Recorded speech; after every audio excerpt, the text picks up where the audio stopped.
আসসালামু আলাইকুম রহমতুল্লাহ। প্রিয় শিক্ষার্থী বন্ধুরা, ইজি অ্যাকাউন্টিং এর আজকের ক্লাসে তোমাদের স্বাগতম। আজকে আমরা বিবিএ অনার্স থার্ড ইয়ারের অ্যাডভান্স অ্যাকাউন্টিং 1 এবং বিবিএস পাস কোর্সের অ্যাডভান্স অ্যাকাউন্টিং বইয়ের এটি চ্যাপ্টার 1। এই চ্যাপ্টারের accounting for stock holder equities নিয়ে আলোচনা করব। অ্যাকাউন্টিং ফর স্টক হোল্ডার ইকুইটির উপর আমাদের এইটা ক্লাস নাম্বার 9। তার মানে তোমরা বুঝতে পারছো এর আগে আমরা আরো 8টা ক্লাস নিয়েছিলাম এবং সেই ক্লাসগুলোতে আমরা বিভিন্ন ন্যাশনাল ইউনিভার্সিটিতে আসা প্রশ্নগুলো আলোচনা করেছি এবং সমাধান করে দেখিয়েছি। তো আজকে আমরা যে ম্যাথটি সলিউশন করব সেটি 2015 সালে আসছিল। তো চলো আমরা দেখি আমাদের 2015 সালের ম্যাথটি আমরা কিভাবে সলিউশন করব। তার আগে বলি, তোমরা যারা নতুন তারা অবশ্যই আমার চ্যানেলটি সাবস্ক্রাইব করবা এবং তোমাদের বন্ধুদের সাথে আমাদের চ্যানেলটি শেয়ার করবা এবং আমাদের ক্লাসগুলো তোমাদের কেমন লাগলো অবশ্যই কমেন্ট করে জানাবা। তোমাদের কমেন্টগুলো আমাদেরকে অনুপ্রাণিত করে এবং আমাদের আরো নতুন নতুন ভিডিও বানাতে উৎসাহ প্রদান করে।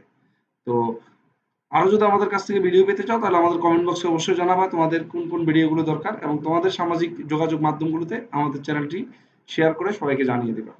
তো চলো আমরা আমাদের ক্লাসটি শুরু করি। যে ম্যাথটি সলভ করবো আমরা, সেখানে বলা আছে the relax limited is authorized to issue 1 lakh share of টাকা 5 পার ভ্যালু কমন স্টক, অর্থাৎ 1 লাখ শেয়ার 5 টাকা পার value common stock, par value 5 টাকা করে 1 lakh share authorised. In its first year the company has the following stock transaction. প্রথম বছর তার এই লেনদেনগুলো সংঘটিত হয়েছে। জানুয়ারির 10 তারিখে issued 40,000 share of stock at 5 per share. জানুয়ারির 10 তারিখে 40,000 শেয়ার ইস্যু করা হয়েছে 8 টাকা করে। জুলাইয়ের 1 তারিখে 10,000 issued 10,000 share of stock for land. জমির জন্য 10,000 শেয়ার ইস্যু করা হয়েছে।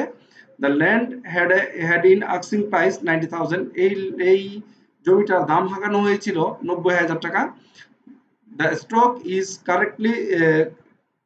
currently selling at টাকা 8.25 পার শেয়ার, অর্থাৎ 8 টাকা 25 পয়সা দাম ধরে এই শেয়ারগুলো ইস্যু করে আমরা জমিটা ক্রয় করেছি।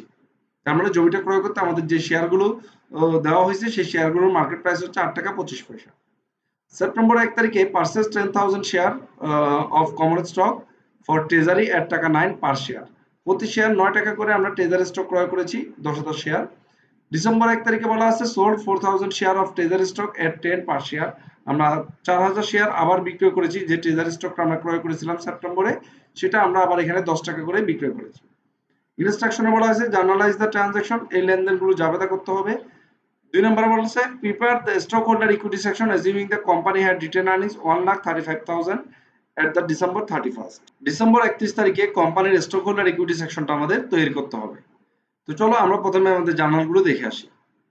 আমরা প্রথমে এখানে কোশ্চেনটা রাখলাম, এরপর আমরা এখানে একটা জার্নালের ঘর কাটলাম। প্রথম আমাদের জাবেদাটা হবে। তো জানুয়ারির 10 তারিখে প্রথম জার্নালটা বলা হয়েছে issued 40,000 share of stock at 8 per share. 8 টাকা করে 40,000 শেয়ার ইস্যু করা হয়েছে। আমরা জানি এই শেয়ারগুলোর পার ভ্যালু হচ্ছে 5 টাকা করে, তার মানে প্রতি শেয়ারে 3 টাকা করে এক্সট্রা দামে ইস্যু করা হয়েছে। তো আমরা প্রথমে এখানে জার্নাল দিব ক্যাশ ডেবিট 40,000 গুণ 8, যেহেতু আমরা 8 টাকা করে বিক্রয় করেছি। এখন কমন স্টকে আসবে 40,000 গুণ 5, তার মানে 2 লক্ষ টাকা। আর বাকি যে 3 টাকা করে এক্সট্রা আমরা পেয়েছি সেই এক্সট্রাটা হচ্ছে paid in capital in access of stated value common stock, paid in capital in access of par value common stock. এখানে 1,20,000 টাকা, অর্থাৎ 40,000 গুণ 3, এটা যেটা অতিরিক্ত টাকা সেটা পেইড ইন ক্যাপিটালে চলে যাবে। 2 নম্বরে জুলাইয়ের 1 তারিখে আমাদের ইস্যু করা হয়েছে 10,000 শেয়ার ল্যান্ডের জন্য। সেই ল্যান্ডটার আস্কিং প্রাইস হচ্ছে 90,000 টাকা আর শেয়ারগুলোর দাম ছিল 8.25। তো এখানে আমাদের যে আস্কিং প্রাইস সেটা কোনো কাজ হবে না, আমাদের যে শেয়ারগুলো দিয়েছি সেগুলোর মার্কেট প্রাইস হচ্ছে 8.25। তো আমাদের এই 10,000 শেয়ার 8.25 এ ইস্যু করতে হবে। তার মানে যেহেতু আমাদের পার ভ্যালু 5 টাকা, তার আমাদের এখানে paid in capital in from excess হচ্ছে 3.25। তাই আমরা এভাবে জার্নালটা দিব ল্যান্ড ডেবিট 10,000 ইন্টু 8.25 আর common stock debit credit 10,000 into 5 আর paid in capital excess of par value common stock 10,000 into 3.25, অর্থাৎ 32,500 টাকা। এরপর আমরা দেখব সেপ্টেম্বরের 1 তারিখের জার্নাল। সেপ্টেম্বরের 1 তারিখে বলা আছে purchase 10,000 share of common stock for the treasury টাকা 9 পার শেয়ার। 9 টাকা করে আমরা ট্রেজারি স্টক ক্রয় করেছি। তো ট্রেজারি স্টক ক্রয় করলে আমাদের জার্নাল হচ্ছে treasury stock debit cash credit 10,000 গুণ 9 টাকা করে। এই শেয়ারগুলো থেকে আমরা আবার 4,000 শেয়ার বিক্রয় করে দিচ্ছি ডিসেম্বরের 1 তারিখে 10 টাকা করে, তার মানে 1 টাকা করে এক্সেস হয়েছে। তো ক্যাশ ডেবিট 4,000 গুণ 10 আর ট্রেজারি স্টক ক্রেডিট 4,000 গুণ 9, তার কারণ আমরা 9 টাকা করে কিনেছিলাম। আর যে এক্সেস 1 টাকা আছে সেটা হচ্ছে paid in capital from treasury stock 1 টাকা করে 4,000 টাকা। এই ছিল আমাদের রিকোয়ারমেন্ট 1 অর্থাৎ জার্নাল এন্ট্রিজ। এরপর আমরা চলে যাব স্টক হোল্ডার ইকুইটি সেকশনটা দেখানোর জন্য। চলো আমরা দেখে আসি স্টক হোল্ডার ইকুইটি সেকশনটা আমরা কিভাবে করবো। তো আমরা এখানে প্রশ্নটা সামনে রাখলাম, এরপর আমরা এখানে ব্যালেন্স শিটের জন্য পার্শিয়ালি গড় কেটে নিলাম। স্টক হোল্ডার ইকুইটিতে প্রথমে আমরা লিখবো paid in capital, capital stock. এখানে এরপর আমরা কমন স্টকটা লিখবো। কমন স্টকের মধ্যে আমরা জানি যে এখানে 5 টাকা পার বেরোছিল আর 1 লক্ষ শেয়ার ছিল অথরাইজড, তো আমরা লিখলাম 1 লাখ শেয়ার অথরাইজড। এরপর ইস্যুড করা হয়েছে টোটালে আমরা জানুয়ারির 10 তারিখে 45,000 শেয়ার ইস্যু করেছিলাম, জুলাইয়ের 1 তারিখে আমরা 10,000 শেয়ার ইস্যু করেছিলাম, তো মোট 50,000 শেয়ার আমরা ইস্যু করেছিলাম, তাহলে 50,000 শেয়ার ইস্যুড। এর মধ্যে আমরা সেপ্টেম্বরের 1 তারিখে 10,000 শেয়ার আবার ট্রেজারিতে ক্রয় করে 4,000 শেয়ার বিক্রয় করে দিয়েছি, তার মানে এখন আমাদের ট্রেজারিতে জমা আছে আরো 6,000 শেয়ার। সেই 6,000 শেয়ার বাদ দিলে এখানে আমরা 44,000 শেয়ার হচ্ছে আউটস্ট্যান্ডিং, অর্থাৎ মার্কেটে আমাদের 44,000 শেয়ার আছে। তো এই 50,000 সাথে 5 গুণ করে আমরা এখানে ক্যাপিটালটা লিখে দিলাম, কমন স্টকটা মানে ক্যাপিটাল স্টকটা এখানে লিখে দিলাম। এবার আমরা লিখবো টোটাল ক্যাপিটাল স্টক 2,50,000 টাকা। এখন আমরা লিখবো additional paid in capital. Additional paid in capital common স্টকে আছে 1,52,500 টাকা আর ট্রেজারি স্টকে আছে 4,000 টাকা। এটা কিভাবে আসলো আমি একটু দেখাই।